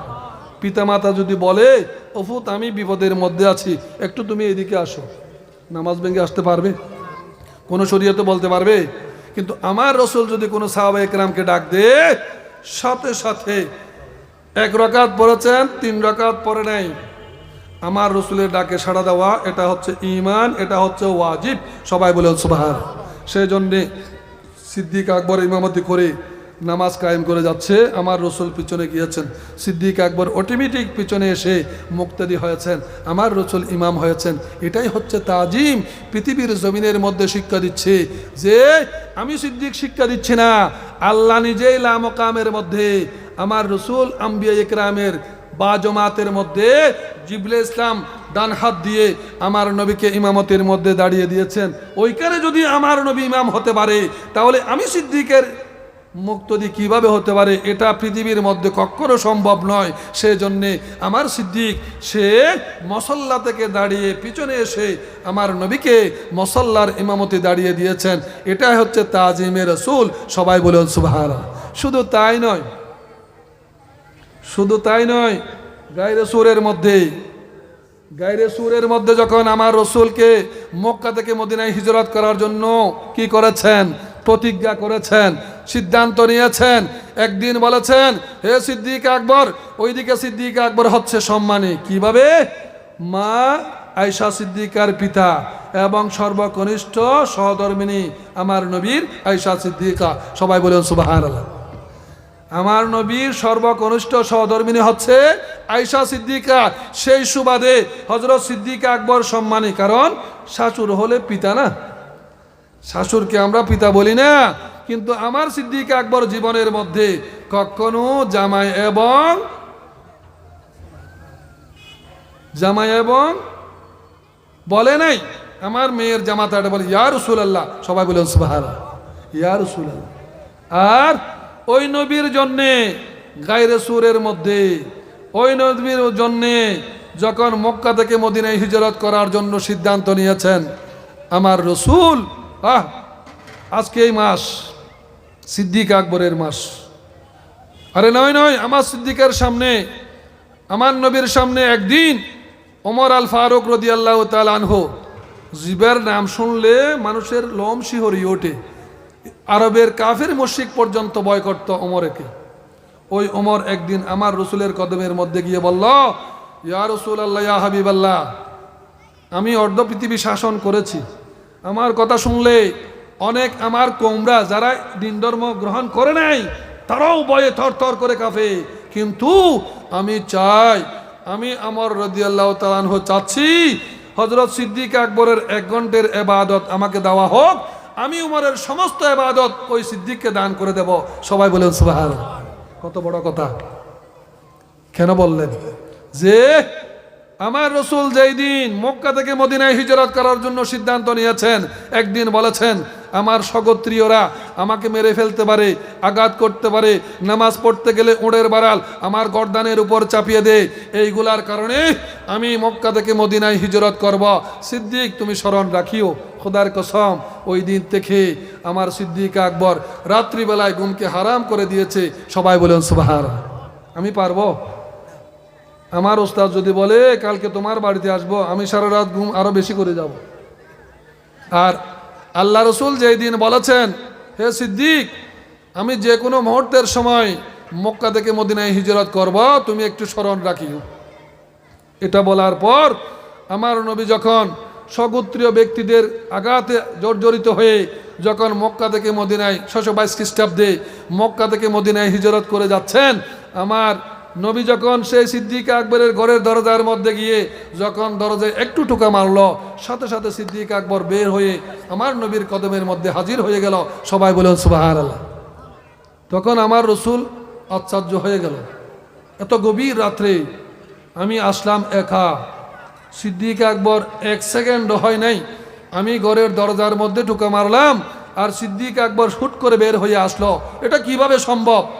তখন কিছু দূর যাওয়ার পর হেসে হেসে মুচকি হেসে আমার সিদ্দিককে বলল, ও সিদ্দিক, তুমি রাগ করো না, গোসা করো না। কি, আমি যে তোমাকে একটু টোকা মেরে একটু ইশারা করলাম, তুমি হঠাৎ করে কিভাবে বের হয়ে আসলা? তখন সিদ্দিক আকবর নিজের অজস্র নয়ন দিয়ে, চোখ দিয়ে অজস্র পানি বের হতে শুরু হলো, কান্নার রোল শুরু হয়ে গেল। তখন বলল, ইয়া রাসূলুল্লাহ, ইয়া হাবিবাল্লাহ, খোদার কসম, যেই দিন আপনি মক্কা থেকে মদিনায় হিজরত করার সিদ্ধান্ত নিয়েছেন, আমি আল্লাহর বান্দা, রসুলের উম্মত, আমি আমার আপাদ মস্তককে আপনার কদমে সুপর্দ দিয়ে বলি, যেই দিন আপনি সিদ্ধান্ত নিয়েছেন, আমাকে বলেছেন, ওই দিন থেকে আমার এই পবিত্র শরীরকে রাতের বেলায় ঘুমানো হারাম করে দিয়েছি। সবাই বলেন সুবহানাল্লাহ। বলে কেন? বলে ইয়া রাসূলুল্লাহ, আপনার কারণে আমি দিন ধর্ম সম্মতি হয়েছি, আমি আপনার কদমের মধ্যে আমার কনিষ্ঠ মেয়েকে সুপর্দ করতে পেরেছি। আপনার কারণে আল্লাহ পৃথিবী সৃষ্টি করেছেন, খোদাই সবগুলো আল্লাহ সৃষ্টি করেছেন। আপনি যদি আমার ঘরদার দরজায় গিয়ে 1 সেকেন্ড যদি দেরি করেন, তাহলে আমি সিদ্দিকের আমল তো সমস্ত জীবনের বরবাদ হয়ে যেতে পারে। সেই জন্যে আমি সিদ্ধান্ত নিয়েছি, কখনো কোনো অবস্থায় রাতের বেলায় আমি আমার পবিত্র শরীরকে ঘুমের মধ্যে, বিছানার মধ্যে আটকাতে পারবো না। কেননা আমার রসুল ঘরের দরজায় এসে যদি 1 সেকেন্ড কি হয়ে যায়, দেরি হয়ে যায়, আমি সিদ্দিকের আমল বরবাদ হয়ে যাবে। এই কারণে আমি রাতের বেলায় ঘুমাই নেই। সবাই বলেন সুবহানাল্লাহ। কত মহব্বত, কত আন্তরিকতা। এরপর যখন পথের মধ্যে কাফের মুশরিকরা মেরে ফেলার জন্য পরিকল্পনা করলো, তখন গায়রে সুরে অবস্থান নিল। সবাই বলে সুবহানাল্লাহ। গর্তের মধ্যে অবস্থান নিল। আর গর্তের মধ্যে অবস্থান নেওয়ার পর দেখতেছে চতুর্দিকে ছিদ্র ছিদ্র গর্ত। তখন সিদ্দিক আকবরের গায়ের মধ্যে যে জামা ছিল, ওই জামা ছিঁড়ে ছিঁড়ে সবগুলা গর্ত নাড়া শেষ হলো, একটা গর্ত বাকি আছে। সবাই বলেন সুবহানাল্লাহ। এটা কাল্পনিক কথা নয়, এটা কোনো কাল্পনিক কথা নয়। সমস্ত গর্তগুলার মধ্যে ওনার পবিত্র জামা শরীফ ছিঁড়ে ছিঁড়ে সবগুলা কি করা হলো, নেড়ে দেওয়া হলো। একটি গর্ত বাকি আছে, আর সেই গর্তের মধ্যে ওনার পায়ের বৃদ্ধাঙ্গুলি দিয়ে উনি শুয়ে আছে। হঠাৎ করে ওই বৃদ্ধাঙ্গুলের মধ্যে সর্প তাকে আঘাত করলো। আঘাত করার পর তার সমস্ত শরীর কি হয়ে গেল, কালো বর্ণের হয়ে গেল। চোখের পানি ঝর ঝর করে ঝরতেছে। হঠাৎ করে 1 ফোঁটা পানি আমার নবীর পবিত্র জিসিম মোবারকে পড়ল। সবাই বলেন সুবহানাল্লাহ। আমার নবীর জিসিম মোবারকের মধ্যে সিদ্দিক আকবরের 1 ফোঁটা পানি পড়ল। পড়ার সাথে সাথেই আমার রসুল দেখতেছে, সিদ্দিক কি হয়েছে, তোমার চোখের পানি এবং তোমার শরীর কালো বর্ণ হওয়ার কারণটা কি? তখন আমার সিদ্দিক আকবর একেবারে শর্মিন্দ হয়ে নিচের দিকে আছে, কিছু বলে না। কি হয়েছে কি বলো? তখন শেষ পর্যায়ে নিরুপায় হয়ে আমার সিদ্দিক বলল, ইয়া রাসূলুল্লাহ, খোদার কসম, ওইদিকে যখন গর্তে ঢুকলো আরো কি কাণ্ড হয়েছে দেখো। কি? মাকড়সা, মাকড়। ওইখানে আমার রসুল সিদ্দিক আকবর গর্তের মধ্যে যখন ঢুকে পড়ল, মাকড়সা এসে জাল পেতে দিল। সবাই বলেন সুবহানাল্লাহ। মাকড়সা এসে জাল পেতে দিল। কাফেররা গর্তের চতুর্দিকে তাকাচ্ছে, কোনো দিকে পাচ্ছে না, কিন্তু তারা গর্ত দেখেছে, কিন্তু গর্তের উপর যখন মাকড়সার জাল, সে চিন্তা করলো, আমি চিন্তা করব যে এখানে ঢুকতে হলে তো মাকড়সার জালটা ছিঁড়ে যাবে, তাহলে এখানে মানুষ কিভাবে ঢুকবে? এটা হতে পারে না। ওরা তদন্ত করে চলে গেল, আর ওখানে মাকড়সার জালে ওই গর্তের উপরে বরাট হয়ে গেল।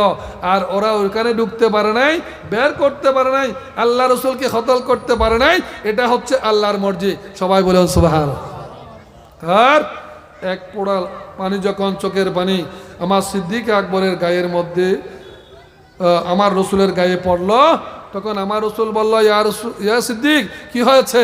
তখন আমার সিদ্দিক আকবর বলল, খোদার কসম, আমি সমস্ত গর্তর এই ফাঁকগুলা নেড়েছি, কিন্তু একটি ফাঁক নাড়তে পারি নাই। সে ফাঁকের মধ্যে আমার পায়ের বৃদ্ধাঙ্গুলি দিয়েছি, সেইখানে সম্ভবত কোনো বিষাক্তধর সাপ আমাকে কি করেছে, আঘাত করেছে। সেই কারণে আমি সিদ্দিক এই কালো বর্ণ হয়েছি। সবাই বলেন সুবহানাল্লাহ। আমার রসুল আর দেরি করে নেই, আমার রসুল আর দেরি করে নাই। সাথে সাথে পবিত্র জবান থেকে তুতু মুবারক নিয়ে সাফেরি সাপ, হ্যাঁ, কিয়ামত পর্যন্ত অনার খদিব সাপ দিলি কিয়ামত পর্যন্ত খামত হইব না, ইমানটা হইব না, ইমানও দেখত না।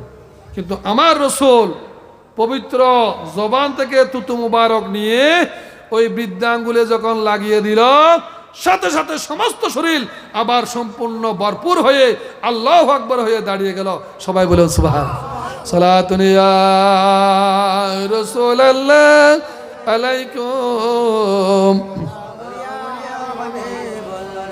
বানা দো মেরা সিনে কো মদিনা, নিকালো বারগম সে ও সফিনা। সালাতুন ইয়া রাসূলুল্লাহ আলাইকুম।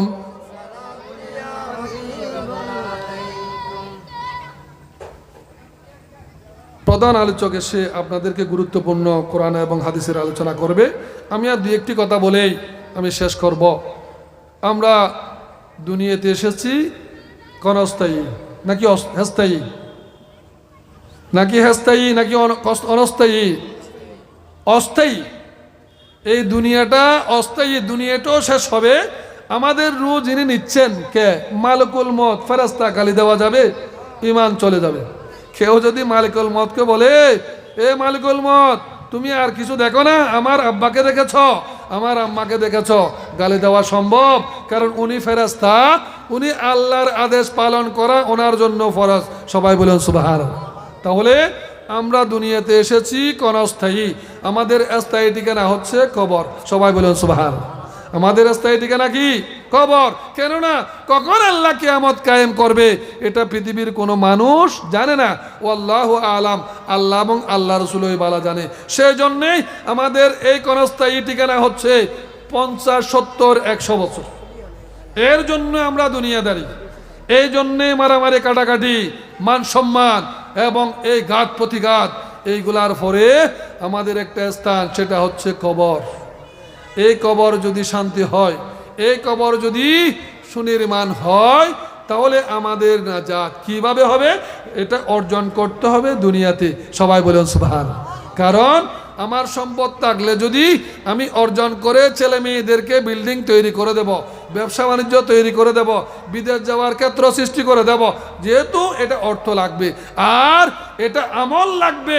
দুনিয়াতে আসার পর আমল যদি শুদ্ধ হয়, ওই আমল, যেই আমল আমার নবী 63 বছর জীবনের মধ্যে করেছেন, ওইগুলা আমি করতে পারবো, এটা আমার পক্ষে সম্ভব নয়। কিছু কিছু আমি চেষ্টা করব আমার নবীর আদর্শের মাধ্যমে আল্লাহকে রাজি করার জন্য। ওই আমল যদি শুদ্ধ হয়, তাহলে কবর জান্নাতের বাগান হবে। সবাই বলুন সুবহানাল্লাহ। আর না হয় দুনিয়াতে যতই সম্পদশালী, যতই সুনাম হও না কেন, ওই সুনাম, ওই সম্পদ কোনো কাজে আসবে না। কেননা আল্লাহ পাক কোরআনের মধ্যে বলেছেন, ইয়াউমা লা ইয়ানফাউ মালুন ওয়ালা বানুন ইল্লা মান আতাল্লাহু বিকলবিন সালিম। সবাই বলুন সুবহানাল্লাহ। এটা আমার কথা না, এটা কোরআনের কথা। কি? দুনিয়াতে কোনো মান সম্মান, কোনো সম্পদ, কোনো ছেলে মেয়ে কোনো কাজে আসবে না যদি সেই ছেলে মেয়ে অনেক মানুষের মতো মানুষ করেছেন, কিন্তু মসজিদে নামাজের মধ্যে নেই, কোরআন তালাওয়াতে নেই, প্রতি শুক্রবারে পিতামাতার কবরে গিয়ে জিয়ারত করার সুযোগ নেই। হুজুর আমি বিদেশে থাকি, হুজুর আমি ঢাকাতে থাকি, যেখানেই থাকো না কেন, যদি নামাজের পর নিজের মন মানসিকতা পিতার কবরের সম্মুখ করে যদি কিছু কোরআন তালাওয়াত করে, রব্বির হামহুমা রাহমা রব্বায়ানি সগীরা বলে দাও, আল্লাহ বলে কিছুক্ষণের জন্য হলেও তোমার পিতামাতাকে আমি মুক্তি দিতে পারি। সবাই বলুন সুবহানাল্লাহ। সেই জন্যেই দুনিয়া ক্ষণস্থায়ী, দুনিয়ার মত্ত হয়ে দুনিয়ার পিছনে দৌড়ানোর কোনো সুযোগ নেই। দৌড়ব, যেহেতু আল্লাহ যখন জবান দিয়েছে, মুখ দিয়েছে, আহারের ব্যবস্থা করতে হবে। তবে আহার করতে হবে স্বচ্ছ, আহার করতে হবে হালাল।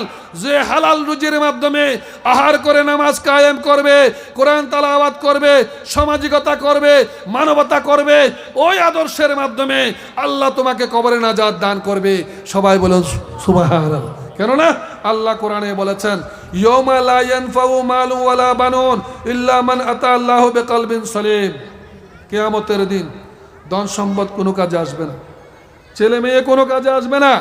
শুধু একমাত্র কাজে আসবে তোমার মুত্তাকি, তোমার ইমানদার, তোমার অন্তর, তোমার আমল, তোমার শুদ্ধতা।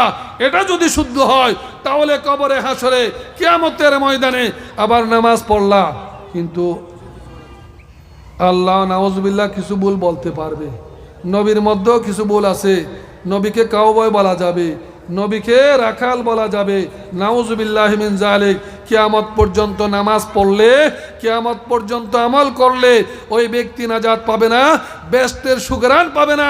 কেননা নবীর শানে যদি কোনো গোস্তাকি করা হয়, আল্লাহ হাদিসে কুদসির মধ্যে বলেছেন, ক্বালা মান আদালি ওয়ালিয়ান ফাকাদ আযানতাহু বিল হরবে।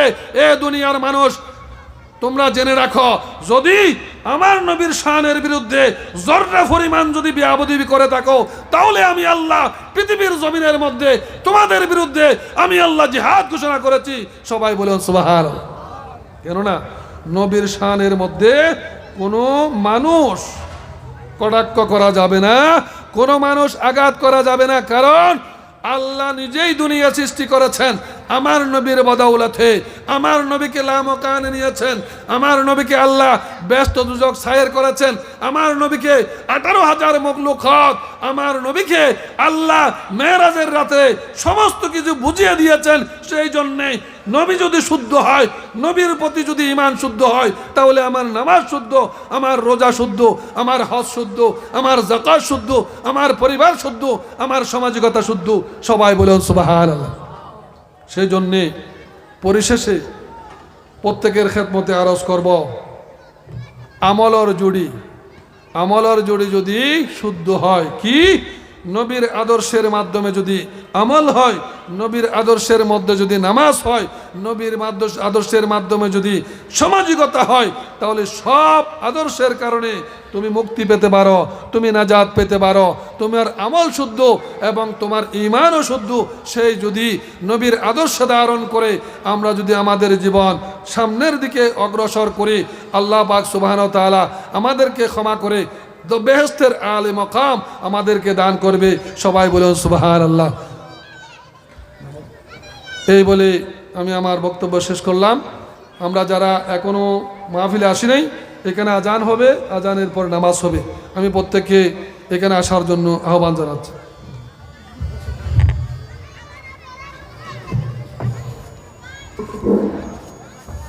এখন আজান হবে, আজানের পর আমাদের মাহফিল চলমান থাকবে।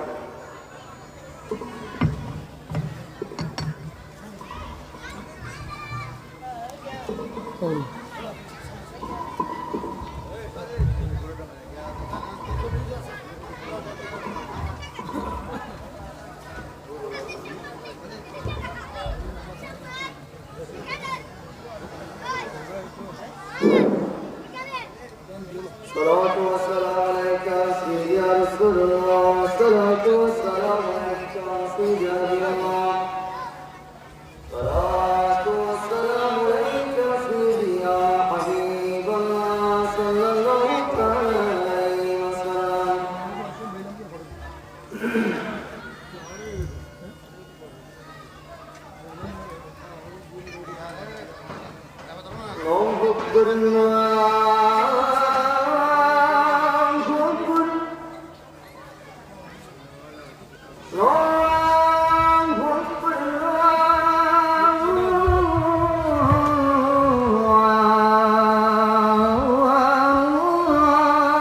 الله أكبر أشهد أن لا إله إلا الله،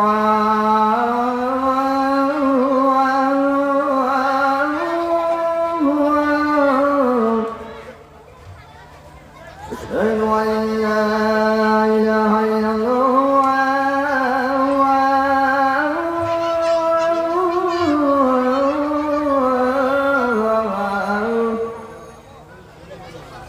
أشهد أن محمدا رسول الله،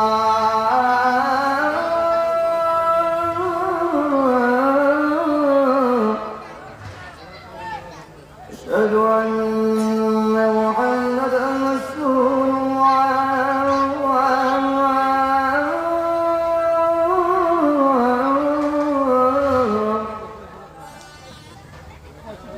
حي على الصلاة،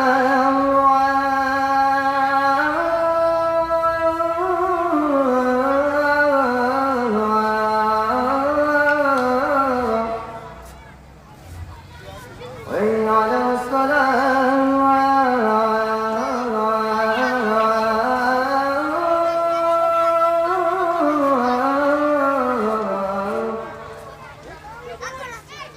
حي على الفلاح،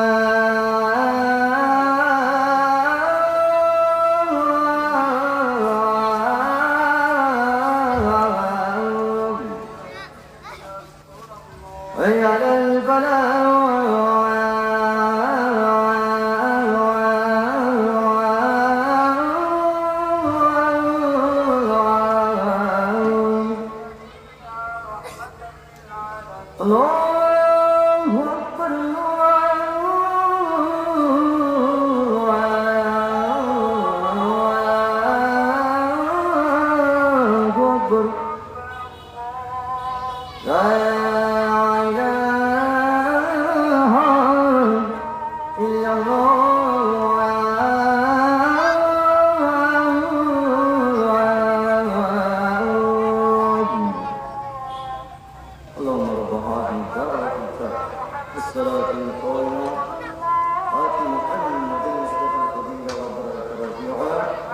وحسبه بقوله وارزقنا شرفه يوم القيامة إنك لا تخلف الميعاد